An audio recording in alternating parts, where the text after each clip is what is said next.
Hey, welcome to another episode of Marketing Against the Grain, your show for marketing-minded people everywhere. I'm your co-host, Kipp Bodnar, and I am here with some growth hacks today. We are talking about the growth hacks that we used at HubSpot to grow from a $10 million revenue company to over $1 billion revenue company in just a decade or a little over.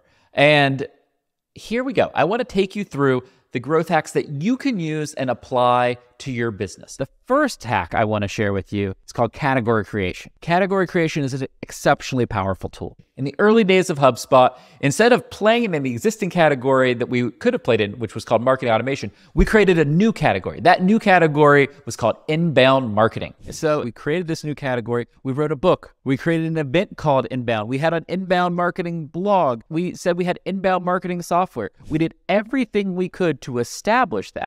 And we didn't just say, hey, we're going to create this new category. We started a movement. We catalyzed people who wanted to disrupt the status quo. The best way to grow is to pick a part of the adoption curve.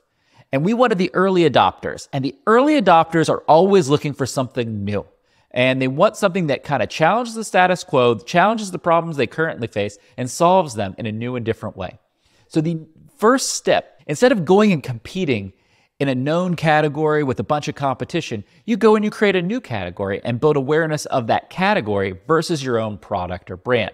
We did everything we could to establish that. And the reason you do that is because when you establish a new category, you can challenge the status quo. And when you challenge the status quo, you can bring in early adopters who don't like the way the world is currently doing something, the problem you're trying to solve. And they're going to buy into it. And you don't have to have the perfect product with early adopters. They're going to buy into that vision. They're going to buy into that mission and know that you're going to make that product better over time, but that they want to align and work with a company that shares that same vision and mission for the future with them. So growth hack number one, category creation.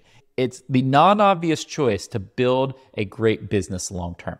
All right, growth hack number two, investing in customer net promoter score or customer happiness.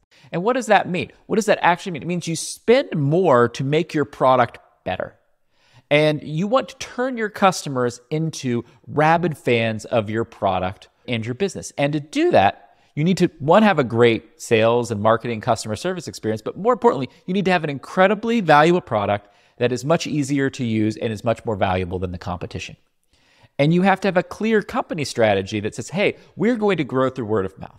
And at HubSpot, our CEO, Brian Halligan, he made this decision. He said, hey, we're going to spend more on our research and development organization to build a better product because we know that is going to make our customers more and more happy. And as they are happier, wow, they're going to tell their peers about HubSpot. And peer discovery is the number one way people research and buy kind of B2B purchases, which is what we are. And so if you're a B2B company, especially investing in your customer net promoter score. And to explain that, what that means is how likely is a customer to recommend your product on a scale of 1 to 10? And there's a bunch of math behind that. Go check out a YouTube video on how to calculate net promoter score. But what I will tell you, if you focus on it and focus on increasing your net promoter score with your customers and making your customers happy, it creates a flywheel that drives word of mouth for your business forward. And that is a huge opportunity to grow. The third growth hack I want to give you today is called product-led growth. And product-led growth is kind of the second part of investing in customer net promoter score. Once you have a great product, then you want that product to be in the hands of as many people as possible, right? Because if it's a product's great and they're going to tell everybody about it, well, then great. The only stopgap is how many people can use that product.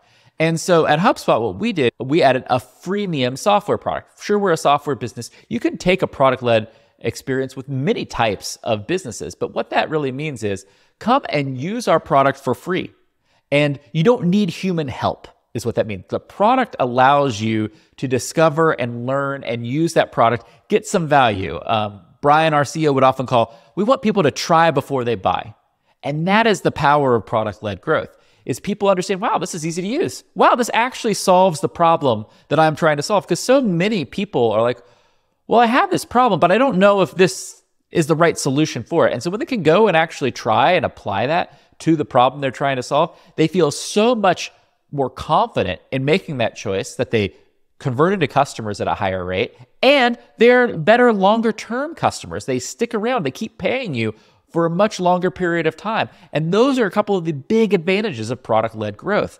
And it's talked a lot about today in the nerd marketing circles, but product-led growth is still way underutilized by most companies today. And it is a great way, and it was a huge catalyst for the second half of our growth, really helped us go from $100 million in revenue to $1 billion in revenue. Product-led growth was that core catalyst, and I recommend everybody taking on that challenge. All right, the fourth growth hack, we obsessed about distribution. And what does that mean? It means that you can try to obsess about conversion rate and say, hey, I'm going to make my sales team 10% better at selling. I'm going to convert my leads into qualified leads at a 10% better rate. We said, hey, we could do that, but the output of that's going to be small. What we want to do is try to get our product and our awareness to as many people as possible. And so we used free distribution platforms like Google Search, YouTube, social media, email marketing to get our product in front of as many people as possible. Most businesses that I talk to on a daily basis, they're too obsessed about like, oh, I just want to sell to this very subset of customers. Your subset of customers is always much bigger than you think in your head because you are seeing it from an expert's mind, not a beginner's mind. In a beginner's mind, people think of the problem much more simply and much broader. So broaden your personas and focus on distribution over conversion. We were distribution focused the entire history of HubSpot, and that really transformed how we were able to grow and build a billion-dollar company. Those are my 4 growth hacks for building and scaling a remarkable business. And the great thing about them is most businesses can do any and all of them. You just have to decide to prioritize. And remember that growth is a choice. It's not a function of your environment. Play the offense, have a clear strategy, and make that a bold strategy for the future. Talk to you real soon here on Marketing Against the Grain. This data is wrong every freaking time. Have you heard of HubSpot? HubSpot is a CRM platform where everything is fully integrated. Whoa, I can see the client's whole history, calls, support tickets, emails, and here's a task from 3 days ago I totally missed. HubSpot. Grow better.